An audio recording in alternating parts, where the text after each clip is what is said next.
Dear learners, welcome to the new lecture of Engineering Chemistry e-lecture series of the Green Chemistry. Before starting the today's lecture, just recap what we have discussed in our last lecture. In our last lecture, we discussed the principles of green chemistry, in which the 10th principle, 11th, and the 12th principle of the green chemistry were discussed in the detail. Now, in today's lecture, we're going to cover the topic waste or pollution prevention hierarchy, which includes different levels of the pollution or the waste prevention hierarchy, that is prevention at the source, waste minimization, reuse, recycling, treatment, and disposal. These are the different levels of the waste pollution prevention hierarchy. After that, we will discuss the green chemistry and the sustainable development. Basically, what is the role of green chemistry in the sustainable development? So let us begin with the waste pollution prevention hierarchy.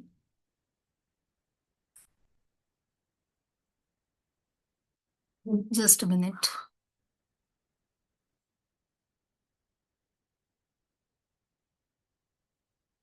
Now, what is the waste or the pollution prevention hierarchy? So, the waste or pollution prevention hierarchy is a priority order used in green chemistry and environmental management to reduce the harmful impact of waste on human health and the environment. So basically, the pollution or the waste prevention hierarchy is the priority order of different steps or different processes in green chemistry and environmental management, with the aim to reduce the impact of the waste or the pollutant on the human health or on the environment. Basically, it emphasizes to prevent waste at the source rather than treating it after it is formed. So all the steps, all the different levels, the main motto of the different levels of the waste prevention hierarchy is to reduce the impact of waste on the environment and on the human beings. So we can say the waste prevention hierarchy is a systematic approach that prioritizes preventing waste generation at the source over its reuse, recycling, treatment, and disposal. So basically, what is the main aim of this prevention hierarchy? The main aim is to reduce the impact of the waste or impact of the pollutant onto the environment and onto the human beings. So the different levels of waste or pollution prevention hierarchy are arranged from most preferable to the least preferable methods of the waste management. So the most preferable are here shown in the diagram at the bottom side, and least preferable are on the topmost side. So what are the different levels of the waste or the pollution prevention hierarchy? First is the prevention, that means source reduction, that means reduction of the waste or the pollutant at the source itself. It is the most preferable level of the waste or the pollution prevention hierarchy. Second one is the waste minimization. Third, reuse. Then recycling. Fifth is the treatment, and sixth one is the disposal. So these are the different levels of the waste or the pollution prevention hierarchy, which are arranged in the order from most preferable to the least preferable ones. So let us discuss one by one all of these. First is the prevention at the source, that is also known as the source reduction method. So prevention is the most effective and preferred strategy in the waste prevention hierarchy. It focuses on avoiding the generation of the waste altogether by modifying chemical processes and the product design. So how we can reduce the generation of the waste or the pollution at the source. So by opting various method, we can minimize the generation of the waste at the source itself. So what are these methods? First is the designing reactions with the high atom economy. In the second principle of the green chemistry, we also discussed that the reaction with the high atom economy minimizes the waste generation. So we can design the chemical reactions with the high atom economy to reduce the waste at the source itself.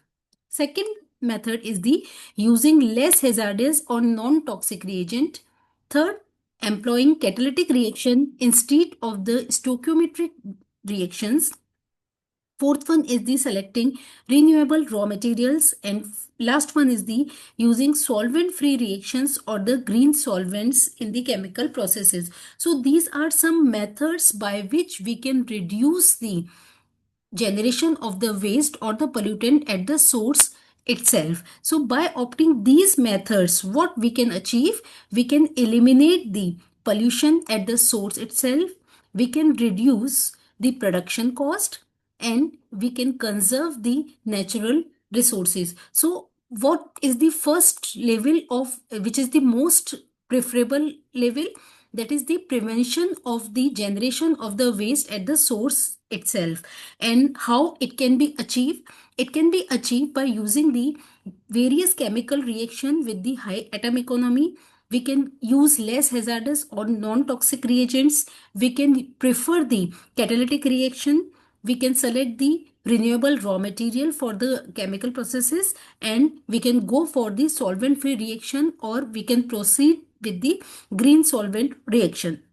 So these are the some methods by which we can reduce the generation of the waste or the pollution at the source itself.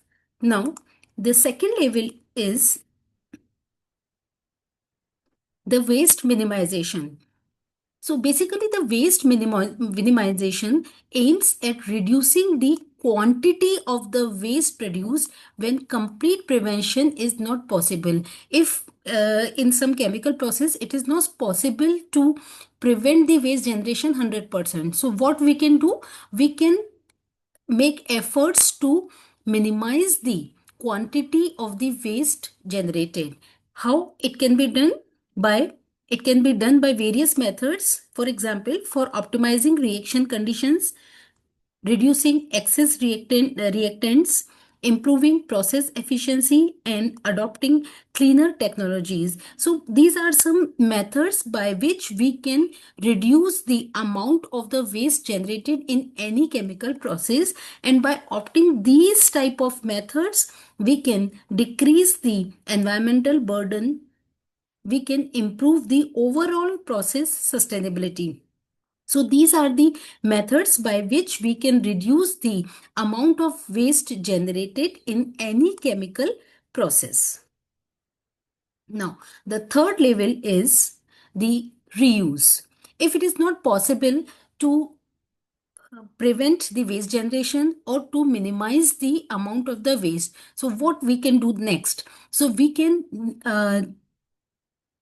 move towards the third step, that is the reuse. So reuse involves using materials again without extensive processing. So this step extends the life cycle of the materials and reduce the need for the new material. For example, we can reuse solvents after purification. So these solvents, when reusing in the chemical processes, these do not discarded in the environment. We can reuse the catalysis, we can reuse the containers and the packaging materials. So if the waste minimization or the waste generation reduction is not possible, so we can go for the third level, that is the reuse. So when we reuse the chemical materials, it we can save the environment from discarding these materials. Now, the fourth level is the recycling. So, recycling converts waste materials into the useful products through physical or the chemical processes. So recycling is the process by which we can modify the already existing material by some chemical or the physical processes, and after these modification we can reuse it. So this process is known as the recycling. For example, recycling plastics, metals and paper. So by recycling step we can avoid discarding the material into the environment. These material recycled and reused again. Recovery of solvents by distillation. Third one is the third example is the recycling industrial byproduct. So these are some examples of the recycling of materials. So this was the fourth level of the waste or the pollution prevention hierarchy. Now the next level of the pollution prevention hierarchy is treatment. If all above four levels are not possible, then we can go for the next level, that is the treatment. Treatment reduces the toxicity or harmful effects of waste before its disposal. The main purpose of the treatment of waste is to minimize the environmental damage and to make waste safer for the disposal. So if it is not possible to reduce the amount of the waste generated, it cannot be reused, it cannot be recycling. So what option we have? We have the option that we should discard this particular waste or the pollutant after its treatment. So when we treated it, we ensure that its disposal is safer for the environment. For example, neutralization of acidic or basic effluents. If some acidic or basic products are to be discarded in the environment, so before discarding these acidic or basic effluents, we must neutralize these effluents. Second one is the chemical and biological treatment of the wastewater. In any industry or any chemical plant, if wastewater is discarded, so before discarding this wastewater, it should be chemically or biologically treated so that it is safe for the environment.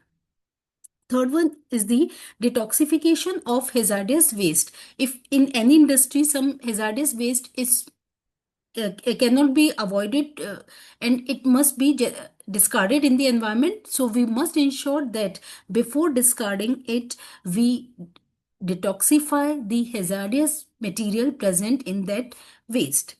Then if treatment is done, then after treatment the last step is the disposal. Then disposal is the least preferred option in the hierarchy, and it should be used only when all the other methods are not feasible. And what are the methods used for the disposal of the waste or the pollutant? First is the landfilling, second one is the incineration, and third one is the secure containment. But all these methods have some disadvantages. That includes all these method causes environmental pollution. These method leads to long-term ecological and the health problems. That is why only the sixth level, that is the disposal, is the least preferable option in the levels of the waste or the pollution prevention hierarchy. It is only used when all the other methods are not feasible. Okay. So these are the six levels of the waste or pollution prevention hierarchy. So all these methods are used to ensure that the chemical processes and the chemical plants must not impact the environment in the negative way. So the importance of the waste prevention hierarchy in the green chemistry is it includes encourages sustainable chemical practices, it reduces pollution and the health risk, it conserves energy and the raw materials, it promotes eco-friendly industrial development, and it supports the 12 principle of the green chemistry. So basically, what is the importance of this hierarchy? If we follow this hierarchy, we ensure the sustainable chemical practices which reduces the pollution and conserve the resources. It discard the unsustainable chemical practices, reduce the waste generation. By opting this pollution prevention hierarchy, we can reuse chemical byproducts and recycle chemical waste. So all these methods are promoting the sustainable environment. So by opting the waste prevention hierarchy in the green chemistry, we can approach towards the sustainable environment. So now question comes to our mind that how the green chemistry is related with the sustainable development. So the green chemistry plays a crucial role in achieving sustainable development by promoting chemical processes and products that are environmentally safe, economically viable, and socially responsible.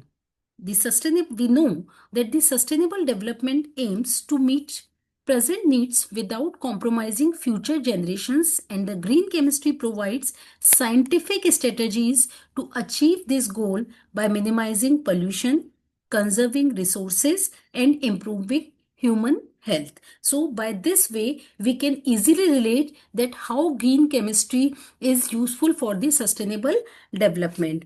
Basically, the green chemistry supports sustainable development by integrating the three pillars of sustainability. What are these three pillars? That is environmental protection, economic growth, and the social well-being into chemical design and industrial practices.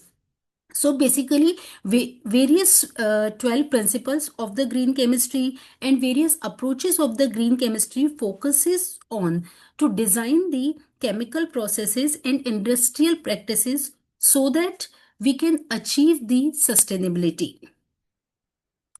Now, what is the role of green chemistry in the sustainable development? So we can understand the role of green chemistry in supporting sustainable development in four parts, that is environmental sustainability, economical sustainability, resource sustainability, and the human health prevention.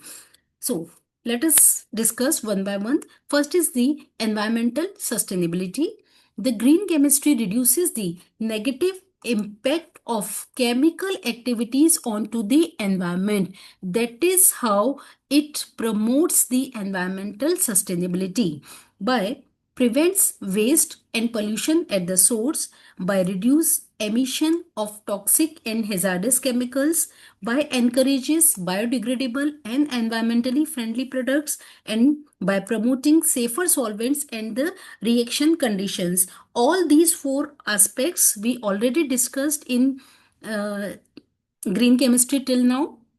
So we know that by opting these all techniques in the green chemistry, we can protect the air, water, soil, and our ecosystem. So basically, by various tools in the green chemistry, various methods in the green chemistry, we can achieve the environmental sustainability. So this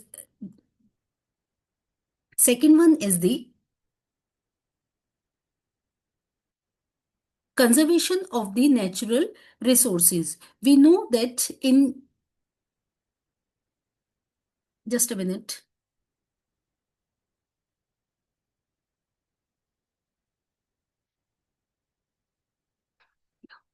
Conservation of natural resources. We know that the green chemistry ensures efficient and responsible use of the resources by use of renewable raw material instead of non-renewable raw materials, by improved atom economy to minimizing waste, by energy efficient reactions conducted at ambient temperature and pressure, and by reduction in the water and the energy consumption. By all these ways, the green chemistry basically conserve the natural resources. So what is the outcome of these conservation of natural resources? So the outcome is the long term availability of the natural resources. So this is very important part of the green chemistry role in supporting the sustainable development, that is to conserve the natural resources so that they can available for the long term. Now, the third aspect of the role of green chemistry in supporting sustainable development is economical or the economic sustainability. We know that the green chemistry supports economic growth through cost effective and efficient processes. How? It reduces raw material and the waste treatment cost. It improves processes efficiency and the productivity. It encourages innovation and development of green technologies, and it minimizes regularity and environmental compliance cost. So by opting all these techniques or the methods, the green chemistry supports for the economic growth. So what is the outcome of this economic sustainability? It provides sustainable industrial and economic development. So this is the main impact of the green chemistry in supporting the sustainable development. And now, the fourth one is the human health and the social sustainability. We know that the green chemistry focuses on protecting human health and the improving quality of the life of the human beings. It minimizes exposure to toxic chemicals. It produces safer consumers product. It improves workplace safety in chemical industries, and it reduces health risks to the communities. So basically, by opting the green chemistry, we can choose for the healthier society and safe working conditions. So this is how the green chemistry plays a crucial role in the supporting sustainable development.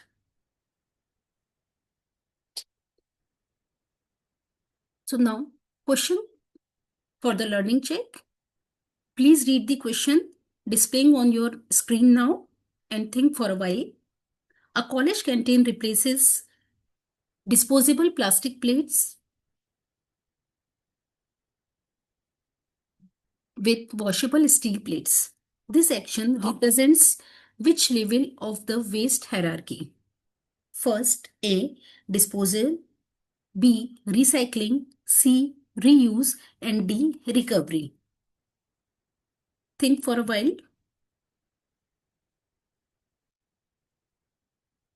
Yes, you are correct. Option C is the right option. That is reuse. Why it is the right option? Because the disposable plastic plates are now replaced with the steel plates. Now steel plates are washable and these can be reused after the one use, second use or third use. So we can reusing these steel plates after washing. So this is the C option. Reuse is the correct one. So that's all for today. Thank you. For more such videos for the green chemistry and other topics of engineering chemistry, please like and subscribe the YouTube channel.